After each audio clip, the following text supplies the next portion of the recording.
Ya pemirsa, terima kasih Anda masih bersama kami dalam program Indonesia Bar. Anda masih ditemani saya Irfan Budiawan dan juga kita masih berbincang bersama Ketua Komisi A DPD Kota Bandung, Bapak Dr. Haji Radia Respati Paramudita, SHMH atau biasa dipanggil Kang Radia. Kang Radia tadi sudah ada target di 2024 dan juga nanti di 2025 tentunya juga ada kurang lebih 13 raperda. Dan itu tentunya akan mengakomodir kebutuhan dari masyarakat. Nah, kalau kita berbincang soal kebutuhan aspirasi dari masyarakat, tidak jauh dari kegiatan rekan-rekan legislatif, yaitu adalah reses yang kemarin sempat dilaksanakan di tanggal 17 hingga 22 ya Kang ya? Betul. Oke, baik. Apa saja yang didapatkan melalui audiensi, melalui reses ini nih Kang?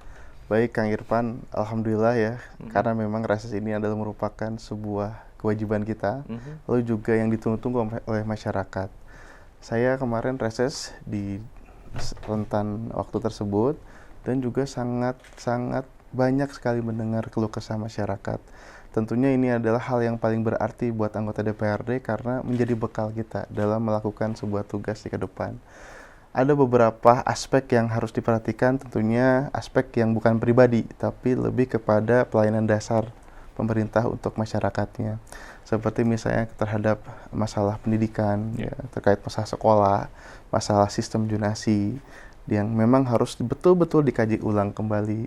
Lalu juga terkait masalah kesehatan, ya, fasilitas kesehatan dan sosialisasi UHC memang saat ini belum tersebar dengan baik kepada masyarakat. Lalu juga terkait masalah ketentraman ketertiban, ya, kita juga masih melihat bahwa masih banyak kemalingan orang, begal juga ada sedikit yang memang betul-betul itu pun juga konsen kami di Komisi A.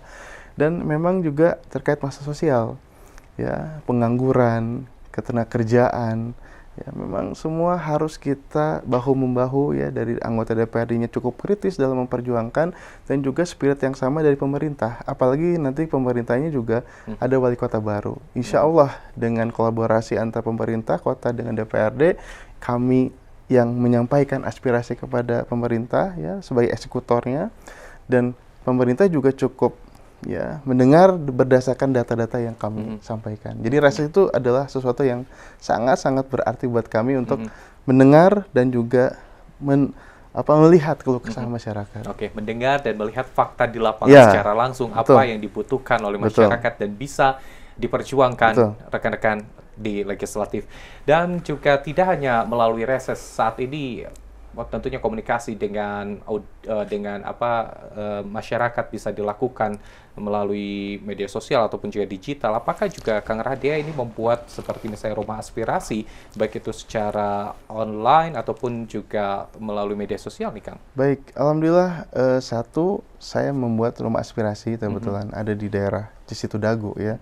Kami senantiasa membuka diri kepada masyarakat, jangan sampai ada ujaran bahwa setelah jadi lupa terhadap masyarakatnya. Jadi itu juga menjadi komitmen kami.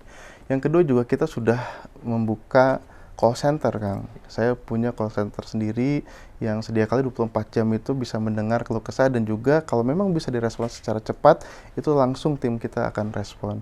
Dan yang terakhir juga tanpa kita sadari karena hidup bermedia sosial ya, saya juga cukup aktif di Instagram, banyak sekali DM-DM yang masuk kepada kami yang memang ya luar biasa, karena ketika sudah jadi anggota DPRD, tentunya menjadi salah satu orang yang diandalkan. Berharap anggota DPRD bisa menyelesaikan semuanya. Tapi saya cukup menampung terlebih dahulu, kita juga memilah-milih kira-kira yang mana yang bisa kita selesaikan, dan yang tidak pun juga ini menjadi sebuah PR ke depan.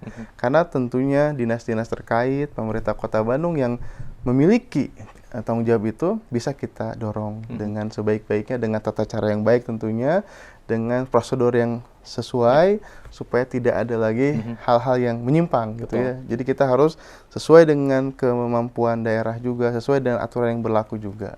Oke, baik. Tentunya sudah disiapkan mulai dari rumah aspirasi, lalu juga ada call center dan bahkan juga melalui media sosial untuk melihat bagaimana aspirasi dari masyarakat, tetapi prioritas tetap menjadi utama ya Kang ya, dan tidak melanggar regulasi ini yang paling penting, karena sekali kalau ada aspirasi terus berusaha didorong tetapi melanggar regulasi juga percuma ya Kang ya, seperti itu. Baik, selanjutnya juga Kang, kalau kita melihat background Akang sendiri ini adalah merupakan advokat dan juga seorang akademisi. Apa yang sebetulnya menjadi saya harus berada di lini depan untuk masyarakat, yaitu menjadi seorang anggota dewan. Apa yang akhirnya tercetus? Baik, pertama-tama kita adalah seorang advokat profesional, ya. Sudah 8 tahun yang lalu saya jadi advokat, dilantik dan juga bekerja di sana. Saya cukup melihat bahwa ternyata selain kita profesional di lapangan, kan kita suka ada pro bono kan. Ada layanan gratis untuk masyarakat. Ternyata banyak sekali layanan pro bono ini yang menyentuh hati saya. Ternyata banyak aspek-aspek kehidupan yang tidak bisa diselesaikan oleh penegakan hukum, tapi juga diselesaikan terhadap pencegahan ataupun mungkin terhadap program-program yang ada di pemerintah. Lalu juga terkait kemanfaatannya juga. Saya kalau misalnya jadi advokat mungkin hanya berguna untuk klien saya, perusahaan klien saya. Tapi ketika bicara untuk masyarakat banyak mungkin agak kurang gitu ya. Ya, lalu juga saya seorang dosen ya di universitas di swasta di Bandung terkemuka. Saya pun juga mengajar dan saya rasa ketika saya mengajar satu semester itu paling cuma 400 mahasiswa yang saya ajarkan. Jadi ilmu saya cuma dapat diserap oleh 400 mahasiswa. Nah, itulah yang menjadi pendorong saya. Gimana caranya bahwa setiap tindak laku kita ini bisa bermanfaat lebih dari itu. Akhirnya salah satu caranya adalah di politik. Ketika kita menjadi anggota DPRD, ya misalnya di tingkat kota, kita akan dapat menentukan nasib masyarakat itu bukan hanya 100-200 orang kan, tapi bisa jadi 2 juta sampai 2,5 juta orang. Nah, ini bagian tantangan buat saya dan juga tentu menjadi dorongan supaya apa yang menjadi cita-cita saya itu adalah lebih ingin bermanfaat untuk masyarakat banyak. Bermanfaat untuk masyarakat lebih luas, tidak hanya kalau tadi advokat hanya beberapa klien, ataupun juga ketika menjadi seorang akademisi hanya beberapa siswa, tapi kalau misalnya menjadi anggota dewan bisa lebih luas lagi ya, baik bermanfaatnya. Lebih enak advokat, dosen, ataupun menjadi anggota dewan? Nanti dijawabnya Kang, biar juga masyarakat tahu seperti apa. Jawabannya lebih enak dari jadi advokat, dosen, atau jadi anggota dewan. Tetaplah bersama kami dalam program Indonesia Jabar.